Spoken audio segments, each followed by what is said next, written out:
Guys আপনাদের চোখের সামনে যদি কখনো এরকম যে মাইলগুলো লেখা আছে, কিলোমিটারগুলো লেখা আছে, যে স্তম্ভগুলো এখানে আছে রাস্তার ধারে থাকে, এগুলো যদি ঢেকে যায় আপনাদের চোখে যদি পড়ে, আপনারা পরিষ্কার করে দিবেন। এটা আসলে ওইভাবে তেমন কেউ কাজ করে না, তা আমি এটা পরিষ্কার করে দেই। আমার হাতে অবশ্য টিয়া নাই, আমি যাচ্ছিলাম, সরি আমি আসতেছিলাম হচ্ছে উলিপুরের ওই দিক থেকে। এই যে এটা হচ্ছে ভুরুঙ্গামারি, এখান থেকে 43 কিলোমিটার। আমার মনে হয় এদিকে একটু ময়লা আছে, এই পাশে নিয়ে আসো।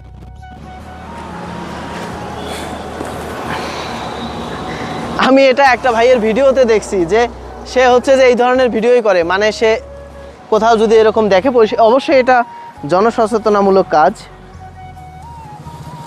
এখন হচ্ছে যে পরিষ্কার দেখা যাচ্ছে। এটা হচ্ছে এখান থেকে উলিপুর 14 কিলোমিটার।